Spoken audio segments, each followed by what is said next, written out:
மாக்கல்லை தயிர் ஜாடி. இது வந்து சீசன் பண்ணாதது. இதுல நம்ம தயிர் ஊத்தி வச்சுக்கலாம். 2 நாளுக்கு புளிக்காம இருக்கும். நம்ம ஃப்ரிட்ஜ்லயே ஸ்டோரேஜ் பண்ணி வச்சுக்கலாம். அது மட்டும் இல்லாம இதுல புளி, மிளகாத்தூள், மல்லித்தூள் இந்த மாதிரி மளிகை ஜாமான் ஐட்டமும் இதுல நம்ம போட்டு வச்சுக்கலாம். 6 மாசத்துக்கு கெடாது. இதுல வந்து நம்ம உப்பு போட்டு வச்சுக்கலாம். இப்ப நம்ம வீட்ல எல்லாம் பிளாஸ்டிக்ல அல்லது இந்த ஜாடியில மண் ஜாடி இந்த மாதிரி இருக்கிற இடத்துல உப்பு போட்டு வைக்கிறோம். ஆனாலும் அது ஒரு நாள் பட ஒரு மாதிரி எண்ணெய் பிசுப்பா தண்ணி விட்டுற மாதிரி இருக்கு. ஆனா இந்த மாக்கல்ல நம்ம போட்டு வச்சுட்டோம்னா எப்ப நம்ம போட்டு வைக்கிறது எப்படியோ அதே மாதிரி உதிரியாவே இருக்கும்.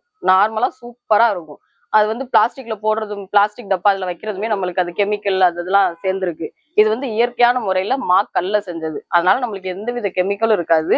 நம்ம எப்படி ஸ்டோரேஜ் பண்ணி வைக்கிறோமோ அதே மாதிரி பக்காவா இருக்கும். இந்த தயிர் ஜாடி வந்து நம்மகிட்ட 250 ml இருந்து 1.3 லிட்டர் வரைக்கும் அவைலபிளா இருக்கு. இப்ப வீடியோல பார்த்த பொருட்கள் உங்களுக்கு பிடிச்சிருந்துச்சுன்னா ஸ்கிரீன்ல தெரியுற நம்பருக்கு கான்டாக்ட் பண்ணுங்க.